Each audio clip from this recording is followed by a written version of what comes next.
할렐루야. 오늘 수요 예배에 오신 여러분들 예수님의 이름으로 축복하고 환영합니다. 요즘 날씨만큼이나 우리의 마음이 좋았으면 좋겠다라는 생각을 해봐요. 참 좋은 날씨가 계속되고 있는데 여러분의 영혼이 하나님의 사랑과 은혜 가운데 늘 경건을 추구하시고 또 거룩한 하나님의 자녀된 삶을 살아가실 수 있게 되기를 예수님의 이름으로 축복합니다. 4월 6일 수요일 오늘 수요 예배는 하이델베르크 교리문답으로 보는 주기도문 5번째 시간이죠. 123문인데요. 나라가 임하시오며 이 주제를 가지고 하나님의 말씀을 함께 상고합시다. 123문 주기도문의 두 번째 간구는 무엇입니까? 답은 이러하죠. 나라가 임하시오며입니다. 이렇게 간구하는 것인데요. 주님의 나라가 온전히 이루어져 주님이 만유의 주로 만유 안에 계실 때까지 주님의 말씀과 성령으로 우리를 다스리사 우리가 더욱더 주님께 복종하게 하시고 주님의 교회를 보존하시고 흥왕하게 하시며 마귀의 일과 주님께 맞서 일어나는 모든 세력과 주님의 거룩한 말씀에 반대하는 모든 악한 자의 도모를 멸하옵소서. 아멘. 하이델베르크 교리문답 123문은 이렇게 나라가 임하시오며 이것이 과연 어떤 의미가 있는가? 또 예수님께서 기도를 가르쳐 주실 때 왜 이것을 구하라 하셨는가에 대한 내용들을 설명해 주고 있습니다. 첫 번째, 하나님의 나라에 대해서 우리가 살펴볼 필요가 있는데요. 거듭난 하나님의 자녀들은 하나님의 나라가 이 땅 위에 임하기를 기도합니다. 하나님의 자녀라면 이 땅을 살아가면서 놓치지 말아야 될 기도 제목이 뭐라고요? 하나님의 나라가 우리 가운데, 이 땅 가운데 임하시기를 원합니다. 그리스도께서 설교하시고 가르쳐 주신 주제도 역시 하나님의 나라였잖아요. 그만큼 하나님의 나라를 구하는 것은 신앙에 있어서 굉장히 근본적이고 중요한 것입니다. 예수님의 사역 역시 하나님의 나라가 가까이 왔다 이렇게 선언하시면서 시작되었잖아요. 하나님의 나라는 하나님께서 다스리시는 영역뿐만 아니라 하나님의 통치를 나타냅니다. 하나님 나라는 시공간적으로 시작도 끝도 없는 영원한 나라이고요. 하나님의 뜻이 이루어지고 그분의 말씀이 통치되는 것을 의미하죠. 하나님의 나라는 그래요. 아담은 그런 의미에서 하나님 나라를 다스릴 권한을 위임받았죠. 하나님께서 인간을 창조하시고 아담을 세우시고 그에게 하나님 나라를 다스릴 권한을 위임해 주셨습니다. 우리가 이것을 청직이라고 얘기하는 거예요. 하나님께서는 권한을 위임받은 아담에게 순종하며 충성할 것을 말씀하셨고요. 자기의 임의대로가 아니라 하나님의 뜻대로 이것을 다스리라, 섬기라, 청지기로 세워주셨던 것이죠. 우리도 다르지 않아요. 이 땅을 살아가는 우리는 하나님의 나라의 청지기로서 살아가야 하는 것이죠. 두 번째, 우리가 하나님의 나라와 반대되는 개념으로 어둠의 나라를 생각해 볼 필요가 있는데요. 여러분, 하나님께서 이렇게 청지기로 하나님의 사람 아담을 세워주셨지만 인류는 아담은 또 다른 거짓 주권자, 이 주권자는 진짜 주권자가 아닙니다. 거짓 주권자죠. 속이는 자입니다. 거짓 주권자, 곧 이 세상의 임금인 사탄, 마귀. 여러분, 사탄은요, 일찍이 하나님께 불순종하여 심판을 받은 존재입니다. 하나님을 섬기기보다는 마귀와 사탄을 섬기기를 더 좋아하면서 자기의 왕이며 입법자이신 하나님을 거역했습니다. 이것이 선악과의 사건이고요. 인류의 타락 사건입니다. 이렇게 해서 인류는 하나님 나라가 아닌 이제는 다른 나라, 어둠의 나라죠. 곧 어둠의 나라 백성이 된 것입니다. 이것을 성경은 타락이라고 얘기하는 거예요. 하나님께서는 타락 즉시 아담을 찾아오셨어요. 아담을 그렇게 방치하지 않으셨고요. 아담이 타락하자마자 하나님께서는 친히 아담을 찾아오셨습니다. 이렇게 하나님께서는 아담을 찾아오신 후에 사탄을 향하여 이렇게 말씀하셨습니다. 내가 너로 여자와 원수가 되게 하고, 여자와 원수가 되게 한다는 것은 여인의 후손으로 오실 그리스도를 의미하죠. 그리스도와 원수되게 하고 내 후손도, 즉 사단의 나라, 어둠의 권세 가운데 속한 모든 후손도 여자의 후손과 원수가 되게 하리니 여자의 후손은 내 머리를 상하게 할 것이며 근본적으로 사단의 권세를 깨버릴 것이며 너는 그의 발꿈치를 상하게 할 것이다. 예수님이 십자가에서 죽으실, 고난받으실 것을 예언하고 있는 것이죠. 창세기 3장 15절. 우리가 잘 아는 원시복음이라고 하는 그리스도의 그리스도 되심이 분명히 드러나는 말씀이죠. 이렇게 언약하심으로 말미암아 믿음의 조상들과 마귀의 불경건한 동맹을 완전히 갈라놓으신 거예요. 하나님은 급하게 개입하시고 역사하셨죠. 그리스도께서 이 땅 가운데 오심으로 하나님의 나라는 정말 확실해졌습니다. 가시적으로 눈에 볼 수 있게 되었죠. 이는 하와의 후손이 뱀의 머리를 상하게 할 것이다라는 창세기 15장 이 언약 이래 지금까지 계속적으로 임하고 있는 것입니다. 우리는 하나님의 나라에 살아가고 있지 않습니까? 그리스도께서 나시기 전에 일어난 이 모든 일들 있지 않습니까? 예수님이 태어나시기 전에 있었던 이 땅의 모든 일들은 하나님 나라가 임할 것을 예비한 사건들이에요. 하나의 그림자죠. 하나님 나라는 그리스도와 함께 실제적으로 임한 것이며 사탄은 왕위에서 쫓겨났고요. 억누였던 자는 자유함을 얻게 될 것입니다. 하나님의 나라와 그리스도께서 임하심을 결코 분리해서 생각할 수 없다는 것이죠. 하나님의 나라가 임하셨다. 우리 주 예수 그리스도가 이 땅 가운데 오심을 우리는 이 사건을 통해서 볼 수 있어야 됩니다. 사단도 저항하였죠. 그리스도께서 사탄을 왕자에서 끌어내리셨지만 사탄이 완전히 무장해제된 것은 아니에요. 지금도 저항하고 있습니다. 사탄은 잠시 동안 자기의 때, 오늘을 허락받았어요. 그 주권자는 누구예요? 하나님이세요. 그러니까 사단이 우리를 미혹하고 또 사단이 지금도 공중의 권세 잡은 자로 잠시 권한을 가지고 있는 것도 하나님의 주권 아래서 일어나는 일들이에요. 사탄은 잠시 동안 자기의 때, 오늘날을 말하는 것입니다. 이때를 허락받았고 공중의 권세 잡은 자가 오늘날 이 땅을 다스리고 있잖아요. 미혹하고 있잖아요. 그래서 우리는 그리스도께서 다시 살아나셔서 하늘에 오르셨음에도 불구하고 마귀와 악한 군대에게 끊임없이 공격을 받게 되는 겁니다. 이 세상에서 하나님의 자녀들의 삶이 녹록치 않은 이유가 여기에 있는 거예요. 잠시 동안 사탄은 자기의 때를 허락받았기 때문에. 이 공격은요, 마지막 주님이 오셔서 심판할 그날이 가까이 올수록 더 거세질 것입니다. 더 큰 시험이 있을 것이고요. 더 큰 유혹이 있을 것입니다. 하지만 사탄이 여전히 아무리 강하다고 할지라도 결코 하나님의 나라는 무너지지 않아요. 여러분 이걸 잊지 마셔야 됩니다. 하나님 나라는 이미 임했고요. 여전히 임하고 있으며 장차 임할 것입니다. 그리스도께서 마침내 승리하실 거예요. 그 승리는 누구에게 있다? 그리스도께 있는 것입니다. 그래서 신자들은 주 예수 그리스도께서 가르쳐 주신 대로 나라가 임하시오며 라고 간구하는 것이고요. 이런 이김과 승리를 기대하는 것이죠. 소망하는 것이죠.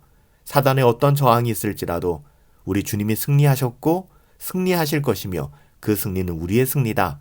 그 소망 가운데 당신의 나라가 임하십시오. 임하시오며 이렇게 간구하라고 우리 주님께서 기도를 가르쳐 주신 것이죠. 하나님의 나라는 주님이 왕 되신 나라이십니다. 여러분 하나님의 나라 할 때 우리가 피상적으로 생각하기 쉬운데요. 하나님의 나라는 주님이 왕 되신 나라예요. 저는 여러분의 삶이, 여러분의 인격이 하나님 나라 되기를 축복합니다. 하나님의 나라가 된다는 것은요. 시공간적인 개념이 아니거든요. 여러분의 영혼의 왕이 하나님이 되시는 거예요. 주님이 되시는 것입니다. 그리스도의 원수들이 빌라도 앞에서 그리스도를 고발한 내용을 보면 그리스도가 자칭 왕이라고 하셨고요. 한 나라를 세우겠다고 하셨죠.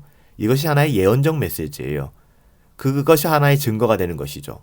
더불어 로마 재판관 빌라도가 이 혐의에 대하여 묻죠. 그랬더니 예수님께서 뭐라고 말씀하십니까? 당신께서 친히 왕 되심을 선언하셨잖아요. 그러면 우리가 이것을 통해서 볼 때 하나님의 나라, 예수님께서는 왕이시고 또 예수님 왕이신 그 하나님 나라는 어떤 것인가를 알 수 있죠. 요한복음 18장 36절에 예수님이 이렇게 말씀하셨어요. 본인이 왕은 왕이신데 이 세상의 왕이 아니라는 것이죠. 내 나라는 하나님 나라입니다. 내 나라는 이 세상에 속한 것이 아니라. 여러분 중요한 부분이에요. 여러분 예수님은 우리 왕이십니다. 예수님 왕이세요. 하지만 하나님 나라는 이 세상에 속한 것이 아니라는 거예요. 하나님 나라는요. 이 세상에 속한 것이 아니기 때문에 이 세상 방식대로 해석될 수도 없고 해석해서도 안 되는 것입니다. 자칫 잘못해서 번영신학에 빠져도 안 되고요. 이 세상의 어떠함을 얻기 위한 수단으로 예수님을 팔아도 안 되는 것입니다. 그럼에도 불구하고 오늘날의 많은 사람들은요. 하나님 나라를 이 세상의 것으로 오해하고 있는 것 같아요. 하나님의 나라는요. 이 세상의 생각과 이 세상의 가치관을 따르지 않습니다. 세상의 어떠함으로 절대 설명될 수 없는 것이 하나님 나라예요. 우리는 그 하나님 나라의 자녀들 아니겠습니까? 결코 이 세상의 어떠한 그 가치와 또 문화와 그 흐름에 동조해서는 안 되는 거예요. 세상의 트렌드에 귀를 기울이면 안 되는 것이죠. 우리는 오직 하나님 말씀, 우리가 새벽마다 잠언을 공부하고 있잖아요. 묵상하고 있잖아요. 잠언 말씀이 우리에게 말씀하시는 것처럼 생명의 지혜, 그 지혜의 곁에 서서 지혜를 기다리고 그 지혜를 따르는 삶을 살아가야 되는 것이죠. 그런 우리는 하나님 나라의 시민입니다. 하나님 나라의 백성이죠. 개인의 회심을 위한 기도가 필요합니다. 어떻게 보면 주기도문에서 나라가 임하시오며 라는 이 간구는 개인의 회심을 위한, 그런 회개를 위한 기도이기도 합니다. 하나님 나라는요, 사람이 회개하고 회심하고 복음을 믿을 때, 자기를 부인하고 우리 주 예수 그리스도를 따라 살 때, 주 예수 그리스도를 믿음으로 영접할 때만 임하는 것이 하나님의 나라입니다. 하나님의 나라는 주술적인 것이 아니에요. 종교적인 것이 아닙니다. 율법적인 것이 아니에요. 이렇게 회개하고 돌아온 하나님의 자녀들, 거듭난 하나님의 자녀들이 예수 그리스도를 믿음으로 자기를 부인하고 자기의 십자가를 지고 우리 주님을 따를 때, 그때 임하게 되는 거예요. 이런 사람들은 자신의 삶에서 하나님의 주권을 인정하게 되죠. 하나님의 로드십, 주권을 인정하게 되는 것입니다. 이런 이들은 자신의 뜻을 꺾게 됩니다. 그 어떤 환경과 상황 속에서도, 그 어떤 선택의 기로에서도 자기의 뜻을 꺾고 하나님의 뜻을 따름으로 하나님께 순종하며 살아가요. 이게 하나님 나라의 시민입니다. 하나님 나라의 백성이고요. 하나님 자녀의 삶이죠. 그러기에 하나님 나라가 임하기를 기도하는 것은 죄인의 마음속에 하나님의 왕위, 하나님의 주권이 세워지기를 구하는 거예요. 나라가 임하시오며. 많은 사람이 복음을 듣고 하나님께 돌이키기를 기도하는 것이기도 합니다. 우리가 만나는 모든 사람들, 우리의 관계건들 가운데, 우리가 마주하고 대하는 모든 사람들 가운데 오 하나님의 나라가 임하시오며. 요한복음 3장 3절에 진실로 진실로 내게 이르노니 사람이 어떻게 해요? 거듭나지 아니하면 뭘 볼 수 없다고요? 하나님 나라를 볼 수 없느니라. 우리 주님이 이렇게 분명히 말씀하셨잖아요. 거듭남이 없이는 하나님 나라의 백성이 될 수가 없다는 것입니다. 우리는 여기서 멈출 수 없어요. 그냥 예수 믿고 하나님 백성 되었구나. 내가 칭의, 의롭다함을 얻게 되었구나. 나 구원받았구나. 아니요. 더 나아가게 되어 있습니다. 더 나아가야 되는 것이 아니라 더 나아가게 되어 있는 거예요. 이렇게 구원받은 하나님의 자녀들, 하나님 나라의 백성들은 은혜에서 더 자라기를 간구하고 사모하게 됩니다. 절대 만족하지 못하는 것이죠. 더 나아가기를 원하고 더 배고픔을 느끼고 더 열망하게 되는 거예요. 하나님의 자녀답게 살아가기 위하여. 쉽게 얘기하면 은혜에서 더 자라기를 기도하게 되는 것이죠. 하나님 나라가 임하기를 기도하는 것은요, 회심을 넘어서 거룩한 삶과 경건을 추구하는 성화를 위해 기도하는 거예요. 이것은요, 은혜의 복음으로 거듭난 하나님의 자녀들이 더 깊은 은혜와 순종으로 자라나기를 구하는 것이기도 합니다. 우리는 거듭났죠. 완전합니까? 완전하지 않잖아요. 여전히 순간순간 죄성의 지배를 받게 됩니다. 하나님의 뜻에 불순종하거나 불순종을 넘어서서 하나님의 뜻에 맞설 때도 많아요. 솔직히 우리가 성숙한 신자라면 누구라도 자신이 왕의 뜻을 온전히 복종하지 못하는, 하나님의 뜻에 합당하게 살지 못하는 사람이라는 것을 고백하게 될 거예요. 성숙한 신자라면 그렇죠. 자신의 어떠함을 끊임없이 발견하기 때문에. 그렇기 때문에 나라가 임하소서, 임하시오며 라는 간구는요, 온전히 하나님의 뜻을 따르게 해달라고. 지금도 부족합니다. 순간순간 나는 부족합니다. 끝없이 하나님의 뜻을 따르고 싶어요 라고 구하는 것이 나라의 임하시오며 나라가 임하소서 라고 기도하는 것이죠. 시편 86편 11절에 보면 일심으로, 전심이죠. 한 마음으로 주의 이름을 경외하게 하소서. 이 기도가 끊이지 않는 거예요. 순간순간마다 다 이루었다 함도 아니요, 내가 온전히 성취했다 함도 아니요, 이만하면 됐구나 라고 생각하는 것이 아니라 끝없이 자기를 성찰하고 돌아보며 부인하며 일심으로 주의 이름을 경외하게 하소서. 사랑하는 여러분, 더불어 우리가 나라가 임하시오며 라는 간구는요, 나 자신뿐만 아니라 하나님의 말씀이 전파되고 하나님을 알고 예수 그리스도의 복음을 아는 지식이 더 많아지기를 그렇게 구하는 기도이기도 합니다. 세상 나라가 그리스도께 이끌려 그리스도를 만왕의 왕이요 만주의 주로 인정하게 해달라는 그런 선교적인, 복음 전도적인 그런 기도이기도 합니다. 뭐가요? 나라가 임하시오며. 이 가련한 세상의 소망이라고는 하나님의 나라가 임하는 것밖에는 없어요. 여러분 믿으십니까? 여러분의 소망도 동일합니까? 여러분의 소망은 도대체 어디에 있나요? 우리의 소망은 어디에 있는 것일까요? 만약에 우리의 소망이 눈에 보이는 세상에 어떠함에 있다 그러면 결코 우리는 평안을 누릴 수가 없을 것입니다. 이 가련한 세상의 소망이라고는, 우리 영혼의 소망이라고는 하나님 나라밖에는 없어요. 하나님의 나라가 임하는 것이죠. 평강에 이르는 길은 모든 사람이 하나님의 의롭고 은혜로운 통치를 받아들이는 길밖에는 없어요. 여러분, 이건 폭력이 아니라 이것은 복음입니다. 우리는 하나님의 나라의 확장을 위하여 우리가 살아가야 하는 삶의 모든 자리에서 우리에게 주신 은사를 가지고, 각자 다 다르잖아요. 그 은사를 가지고 청지기로서 하나님의 자녀다운 삶을 살아내야만 하는 것이죠. 그렇습니다. 우리는요, 나라가 임하시오며 그리스도께서 다시 오시기를 끝없이 기도하며 소망해야 되는 거예요. 나라가 임하시오며 라는 것은 마지막으로 왕께서 친히 다시 오시기를 간구하는 구체적인 기도이기도 합니다. 하나님 나라는 주 예수 그리스도께서 구름 타고 다시 오시는, 여러분 예수님의 재림을 그렇게 말씀해 주셨잖아요. 그 순간에 충만하게 또 완전하게 임하게 될 것입니다. 세상의 마지막이죠.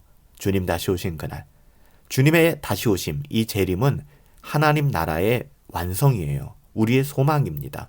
우리를 조롱하고 무시하고 어리석게 여긴다 할지라도 여러분, 하나님의 자녀들은 우리 주님께서 다시 오실 것을 믿는 사람들이지 않습니까? 그때야 비로소 우리 주님 다시 오실 때 우리는 주님과 함께 영원토록 왕노릇하게 될 거예요. 2000년 교회 역사의 초기에는 재림의 소망이 신자들의 기쁨과 살아갈 힘이 되었습니다. 힘들고 어렵고 고난당하고 박해당하는 그 어려움 속에서 신자의 기쁨과 살아갈 힘은 재림이었어요. 예수 다시 오심. 사실 이런 기도는 시대와 나라를 막론하고 모든 신실한 하나님의 자녀들의 간절한 기도였거든요. 믿음 안에서 죽은 수많은 성도들이 예수님께서 다시 오시기를 기다렸어요. 지금도 참된 믿음의 신자들, 하나님의 자녀들은 어디에 있든지 무엇을 하든지 이 재림의 소망, 주님 다시 오실 그 하늘 소망을 가지고 살아가게 되는 것이죠. 항상 우리 자신을 살피며 돌아보며 살아가야 될 것 같아요. 초대교회 믿음의 선진들처럼, 믿음의 사람들처럼 마라나타, 아멘, 주 예수여 속히 오시옵소서. 계시록 22장 20절 말씀이잖아요. 여러분, 이 고백이 정말 우리들의 고백이 되어야 될 것 같아요. 오늘 말씀을 마치며 코르넬리우스 프렁크가 한 기도를 여러분들과 좀 나누고 싶습니다. 그가 이렇게 기도했어요. 주님의 나라가 하루빨리 오셔서 사탄의 어두운 영토를 황폐하게 하옵소서. 주님을 찬송하는 소리가 방방곡곡 들리도록 주님의 귀한 말씀으로 우리를 다시 다스려 주시옵소서. 주님이 영광 중에 나타나실 때에 온 땅이 주의 이름을 경외하게 하옵소서. 사랑하는 성도 여러분, 주님 다시 오실 그날을 사모하십시다. 날마다 무릎 꿇어 기도할 때, 간절히 일심으로 기도할 때 하나님을 경외함으로 나라가 임하시오며, 여러분 주기도문에서 주님께서 가르쳐 주신 이 기도가 무엇을 의미하고 있는지 다시 한번 되새기시며 상고하시며 기도할 때마다 나라가 임하시오며 이렇게 기도할 수 있는 복된 저와 여러분들 되시기를 예수님의 이름으로 축복합니다. 살아계신 아버지 하나님, 오늘 주기도문의 두 번째 간구에 대해서 살펴보았습니다. 우리가 주문처럼 외울 때에는 그 의미를 잘 알지 못했지만 하나하나 곱씹어 돌아볼 수 있는 은혜를 주셔서 감사합니다. 나라가 임하시오며, 하나님의 나라가 회복되게 하시고 우리의 삶의 모든 영역에서 당신께서 왕으로 좌정하여 주시옵소서. 열방 가운데 또 모든 나라와 민족들 가운데 하나님의 나라가 임하시오며 하나님의 뜻이 온전히 성취되기를 간절히 소원하옵고 존귀하신 예수님의 이름으로 기도하옵나이다. 아멘. 우리의 삶의 모든 영역에서 우리 주님이 왕으로 좌정하시고 통치하시고 다스려 주시기를 소망합니다. 비록 우리의 삶이 거친 또 여러 가지 어려운 녹록지 않은 환경과 상황이지만 믿음의 눈으로 주님 다시 오실 마라나타의 소망을 가지고 우리에게 주어진 삶 감사하며 또 은혜 가운데 살아갈 수 있게 되기를 예수님의 이름으로 축복합니다. 오늘 밤도 성령으로 충만하시고 주 예수 그리스도께서 주시는 평강을 누리시기를 예수님의 이름으로 축복합니다. 승리합시다.